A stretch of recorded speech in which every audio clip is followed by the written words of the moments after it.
The world is changing today. We stand on the brink of a fourth industrial revolution, one that will transform the way we work, and the way we live, and even what makes us human. What effect will artificial intelligence have on the world of work? Will a machine soon be doing your job? Does the rise of the robot mean the fall of humanity? So, in today's video I'm going to talk about the challenges facing our world are growing all the time with artificial intelligence. How do we protect our cities, and harness the power of technology for our common benefit? If you are interested, please keep on watching.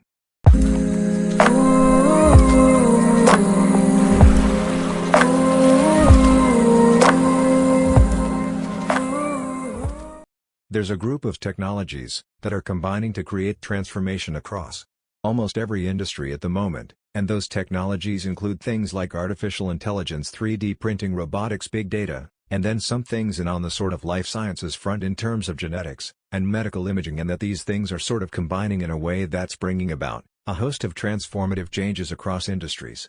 That technology leads to massive gains in productivity, and massive gains in productivity mean substantial improvements to everyone's quality of life. In the brave new world of artificial intelligence, but the potential benefits are vast. What are some of the liberating benefits of artificial intelligence? There are actually a lot. If you think about something just like driverless cars, autonomous vehicles, which is one use of AI that people are talking about, that could have a really liberating impact on a lot of people's lives. If you think about older people who can no longer drive, they're very shut in their houses right now, very dependent on others for transportation. With driverless cars they would be able to go about their daily life. Then you're seeing with big data that this may have a profound impact on drug development, that you'll find new pharmaceuticals being developed at a faster rate to cure diseases. Because the computers are essentially able to sort through the data and pick up connections that otherwise would be missed for health.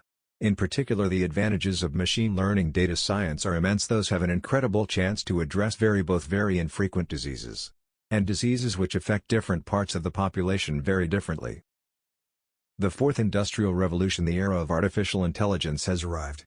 Computers are now mastering tasks once considered the sole preserve of humans and putting millions of jobs at risk. And now business leaders are wrestling with the potentially huge implications in general. Robots of one form or another are going to become much more omnipresent in our lives in a good way. They'll replace a lot of repetitive activities that people are currently doing. Robots will have a dramatic effect on the labor pool, lower the cost of products. People will start to realize that just about every manual task eventually will probably be done by a robot. Martin Ford's books have highlighted the threat to the job market, but even he sees areas where artificial intelligence could be beneficial. Martin Ford is a software entrepreneur. He has peered into our future economy and sees a world where potentially hundreds of millions of skilled workers are out of a job. There is no job anywhere in our economy, there's nothing that anyone does that is completely safe, and that includes even artists and novelists. And the kinds of jobs that you would imagine right now are completely beyond the scope of artificial intelligence. Millions and millions of those jobs are going to be lost. And it's unlikely that enough jobs are going to be created to absorb all of those workers. Martin Ford says the rise of the robots is that over time machines, computers, smart algorithms are increasingly going to substitute for human labor. I think that that's inevitable. Technology is eventually going to be able to do many of the things that people now do. Martin Ford remains cautious, believing artificial intelligence is going to fundamentally change the way we live and work, and challenge us like never before. We're not prepared for the disruption that's coming. We're going to see things get worse before they get better, in particular the impact on the job market, and the impact on the incomes and the livelihoods for average people. There's really no end point to this. There's no point at which you can say this is absolutely as far as we can go. And machines will never go beyond this. We are reaching a new era, a time when things are going to operate differently, and we need to adapt. In this field, researchers hope that intelligent humans and intelligent machines can work together for everyone's benefit. Thank you for watching. If you like this video, click subscribe and share.